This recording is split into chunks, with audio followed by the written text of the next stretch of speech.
नमस्कार दोस्तों, स्वागत है आपका K24 न्यूज़ एंड एंटरटेनमेंट में। आज आपको जिस शख्सियत से हम मिलाने जा रहे हैं, उत्तराखंड के लिए वो किसी परिचय के मोहताज नहीं है।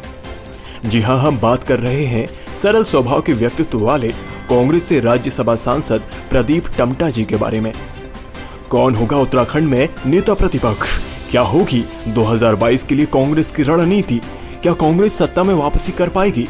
यह सब जानने के लिए K24 न्यूज़ का यह इंटरव्यू अंत तक जरूर देखें। सर, सबसे पहले मैं इस मुद्दे पे आऊँगा कि उत्तराखंड में करीबन 1 महीने बीत गए हैं इंदिरा हृदय जी दिग्गज नेता की मृत्यु हुई, लेकिन अभी तक नेता प्रतिपक्ष क्यों नहीं आ पाया सर? देखिए, इंदिरा जी की मृत्यु बेहद अकस्मात हुई।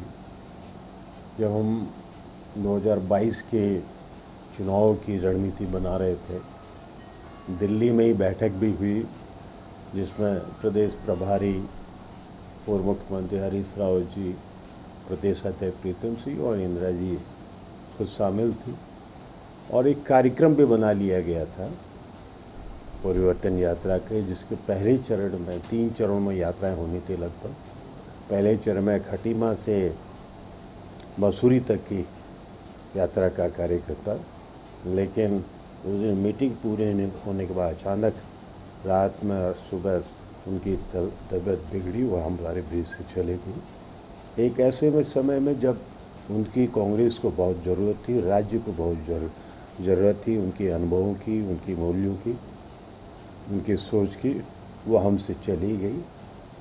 और सामान्यतः आप जानते हैं कि कुछ दिन हमारे वहाँ की जो सामाजिक सांस्कृतिक प्रकृति है, जब तक एक उसका पीरियड होता है जिसमें हम अपने लीडर को या अपने परिवार के किसी से जाने पर शोक का वातावरण मनाते, उस समय कोई भी ऑस्पियस इस तरह के कार्यक्रम नहीं करते। और उसके बाद पार्टी ने कंसल्टिंग तमाम विधायकों से, सीनियर लीडरों से बातचीत की गई है और मेरे ख्याल से इसी बीच 2-4 दिनों में नेता प्रतिपक्ष की घोषणा हो जानी चाहिए, हो जाएगी। विवाद इसमें कुछ भी नहीं। हमेशा होता है कि नई परिस्थितियों में जब परिस्थितियाँ आती हैं तो सभी के विचारों को सुन लिया जाए, सभी परिस्थितियाँ देख ली जाए। इसके लिए लार्जर कंडीशन वो कंसल्टेशन विचार विमर्श होता है और बहुत जल्द ही मेरे ख्याल से अगले 2-4 दिनों के अंदर कांग्रेस के नेता प्रतिपक्ष का आपके सामने नाम आ जाएगा। सर, लेकिन एक सबसे बड़ा जो विषय सामने आ रहा है चीज़ों का, कि जिस तरीके से उत्तराखंड के चुनाव मुहाने पे हैं, ऐसे में इंदिरा हृदय जी का जाना कांग्रेस के लिए कितना बड़ा सेटबैक है, झटके का काम करेगा? मैंने आपको पहले ही से काम किया। वो अनुभवी लीडर थी, उनको लेजिस्लेचर का, विधायी संबंधों का, नियमों का एक बड़ा वास्ट नॉलेज था।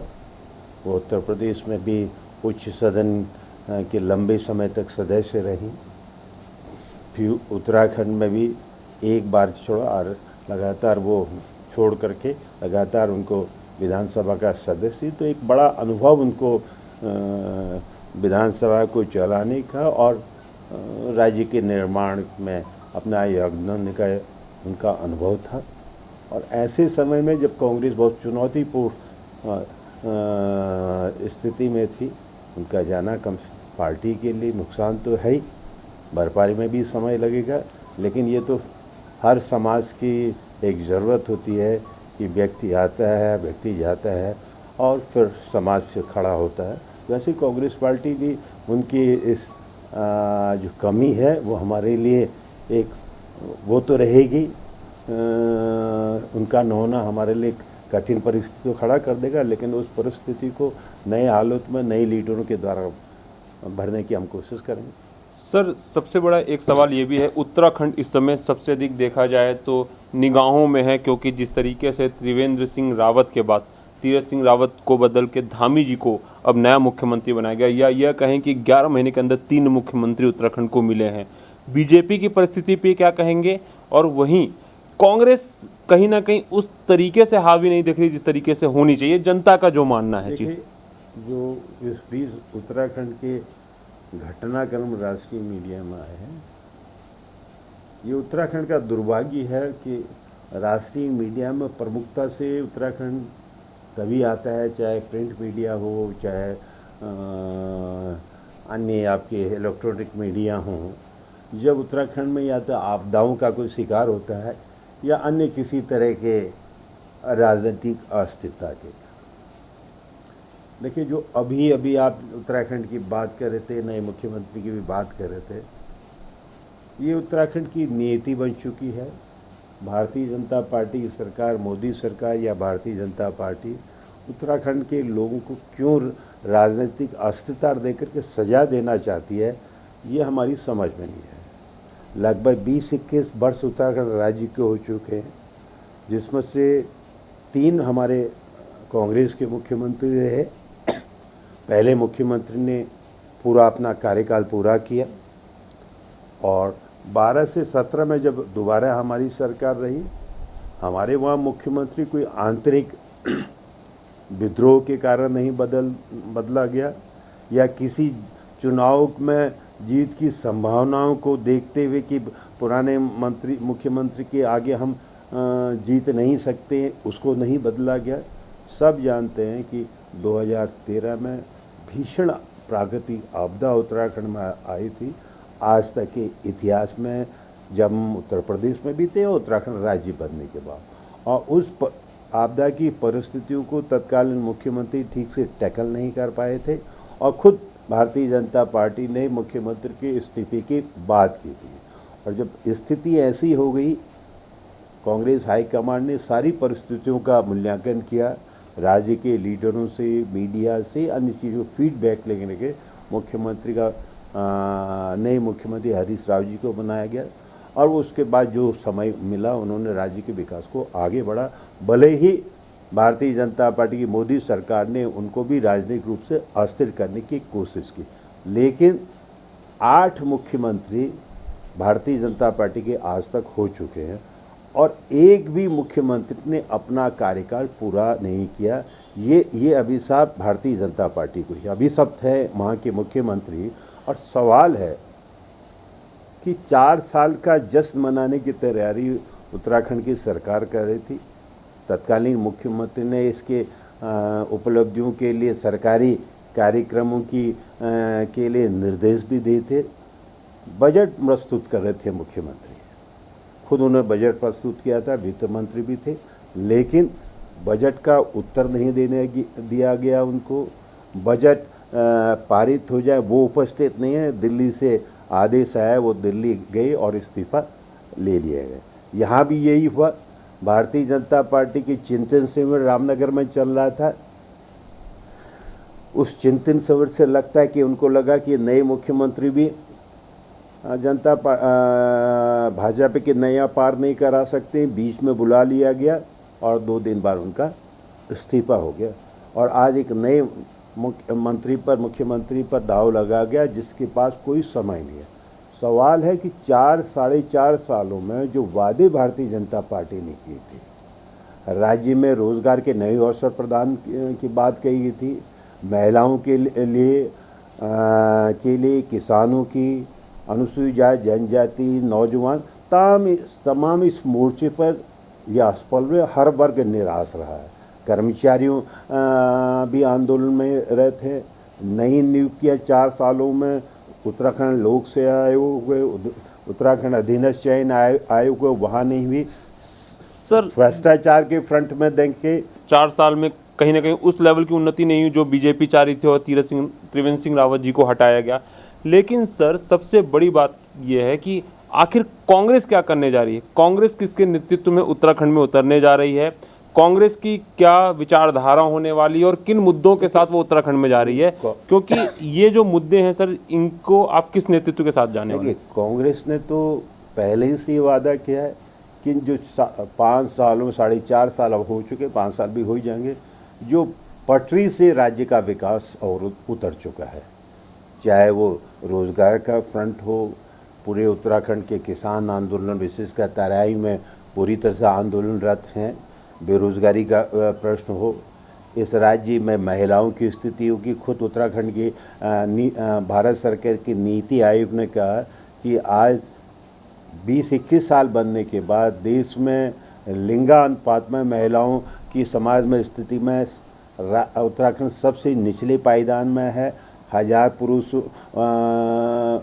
बच्चों में, बालकों में 840 महिला बेटियां पैदा हो रही हैं। तो हर फ्रंट अनुसूचित जाति और जनजाति के हजारों पद बैकलॉग के भरे पड़े हैं, न नियुक्तियां हो रही है, न उनको पदोन्नति में आरक्षण दिया।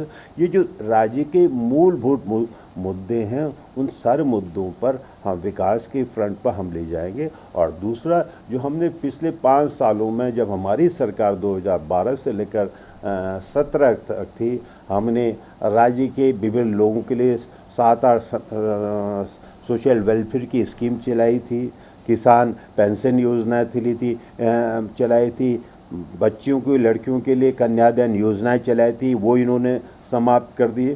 बहुत सी जो सरकारी योजनाएं हैं, मेरा धन मेरा वृक्ष योजना थी, जिससे कि प्लांटेशन आगे बढ़े। जो विकास की योजनाएं अवरुद्ध कर दी गई थी कांग्रेस की, उनको हम दोबारा से विचार करके लागू चलाएंगे और नई परिस्थितियों में राज्य की और विकास को और कैसे आगे बढ़ाएं। सर, हमने जनताओं से कुछ पूछा था जब हम आपसे मिलने आए थे कि आपके कुछ सवाल हो, तो जनता के मन में यह आ रहा है कि शायद अब वो कांग्रेस, वो पुरानी कांग्रेस नहीं जो उतर के मैदान पे, सड़क पे और कहीं ना कहीं विरोध करे। पेट्रोल जो कि आज शतक लगा चुका है लगभग, चाहे दिल्ली की बात हो या उत्तराखंड में ही बात की जाए, 90 से ऊपर चल रहा है। डीजल महंगा हो चुका है। कोरोना काल की मार लगातार 2 वेव के बाद पड़ चुकी है, लेकिन कांग्रेस कहीं नहीं है। कांग्रेस हर फ्रंट में, चाहे पेट्रोल डीजलों के बढ़ते हुए दामों में महंगाई का प्रश्न हो, बेरोजगारी के संभव हो, कोरोना काल में कोविड के प्रति सरकार की विफलता, उन सारे कार्यक्रमों में सरकार के खिलाफ सड़कों में उतरी है। अभी 10 तारीख को पूरे प्रदेश, राज्य स्तर पर और जिला स्तरों में धरना प्रदर्शन हो रहा है। ये महंगाई के सवाल को, डीजल पेट्रोल के सवाल को, और लगातार पिछले 1-1.5 सालों में हम इस कार्यक्रम को चलाते रहेंगे। और कांग्रेस के सामने लीडरशिप की भी कोई क्राइसिस नहीं है। भारतीय जनता पार्टी में अंदरूनी अपनी लड़ाई चरम पर है। पुराने मुख्यमंत्री को जब हटाया गया था, त्रिवेंद्र सिंह जी को प्रेस ने पूछा कि आपको क्यों हटाया गया, उन्होंने कहा दिल्ली वालों से पूछो। उसके बाद तीरथ सिंह जब आए, तीरथ सिंह जी जब कोविड का इतना बड़ा 1 लाख का घोटाला हुआ था, ये टेस्टिंग के RT-PCR के मामले में, बड़ा मामला तो पूरा मुख्यमंत्री ने कह दिया, तीरथ सिंह जी उस समय के कि इस मामले को मेरी सरकार का, ये तो पुराना मामला है, तो पुराना तो तुम्हारी सरकार का था। वहाँ पूरी तरह से बटी हुई है और हमारे पास नेतृत्व की कमी नहीं है। हमारे पास हरीश रावत जी जैसे राष्ट्रीय स्तर के बड़े लीडर हैं, जो क्या कहते हैं, राज्य में कांग्रेस बीच में बियॉन्ड उनकी छवि है, राजनीतिक दलों से अलग उनकी छवि है, उनका नेतृत्व भी है। और उनके कार्यकाल के दौरान नारायण तिवारी जी से लेकर हरीश राव जी के कार्यकाल के दौरान जो विकास की योजनाएं थी, उसी आधार पर हम चुनाव लड़ने जा रहे हैं। तो सवाल कांग्रेस के पास स्पष्ट दर्शन है कि भारतीय जनता पार्टी विभिन्न मोर्चों में असफल हुई, और कोरोना में तो सबसे ज़्यादा असफल हुई। कोविड के सेकेंड वेव में देश में मृत्यु दर के मामले में हम दूसरे नंबर में रहे। हम पूरे देश में संक्रमण के मामले में हम 5वें स्थान पर रहे। तो ये जो सरकार की विफलताएं हैं, उन विफलताओं पर हम सड़क में भी रहे, हम वेलफेयर कार्यक्रमों में भी रहे। तो ऐसा नहीं कहा जा सकता है कि कांग्रेस ने जनता की आवाज़ों को आवाज़ न दी हो। सर, एक अंतिम सवाल पूछूंगा, हालांकि अभी जल्दी होगा, चुनाव में वक्त है। आप कह रहे हैं कि कांग्रेस का स्पष्ट दर्शन है, स्पष्ट नेतृत्व है, किन मुद्दों के साथ उसे जाना है वो स्पष्ट है, लीडर क्राइसिस नहीं है। ऐसे में उत्तराखंड में कितनी सीटें कांग्रेस की आ सकती हैं या आने वाली हैं? देखिए, कांग्रेस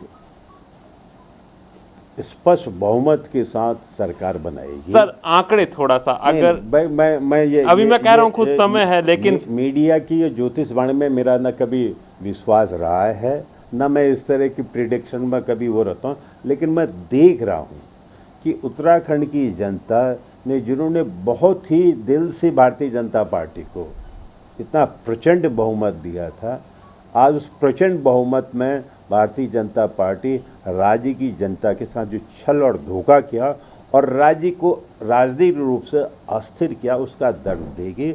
और कांग्रेस ने राज्य में जब भी सरकार चली स्थिरता के साथ चलाई, चाहे वो नारायण तिवारी का पीरियड रहा हो या कहते हैं 12 से 17 तक हरीश बहुगुणा जी और हरीश राव जी का पीरियड हो। हमने समाज के सभी वर्गों के लिए विकास की योजनाएं चलाई, उनका विश्वास जीतने की कोशिश की।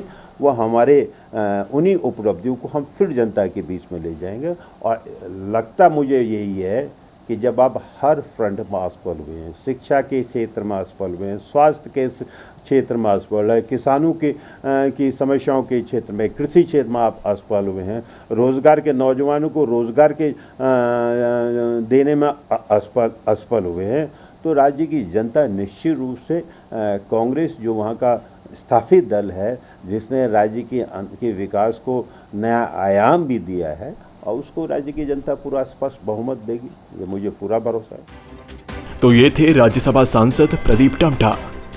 अगले वीडियो में किस महान शख्सियत को आप देखना चाहते हैं, कृपया कमेंट बॉक्स में जरूर बताएं। आगे ऐसे ही इंटरव्यू और ताज़ा तरीन खबरों के लिए हमारे YouTube channel K24 news and entertainment को सब्सक्राइब जरूर करें। मैं आपको सिर्फ ये अपील करने आया हूं कि अगर अभी तक आपने K24 news and entertainment channel को सब्सक्राइब नहीं किया, प्लीज़ कर लीजिए। मेरे दिल के बड़े करीब हैं जो ये चैनल चलाते हैं और बड़ा अच्छा काम भी कर रहे हैं। मैंने भी सब्सक्राइब किया है, और अगर अभी तक आपने नहीं किया, फटाफट से कर लीजिए।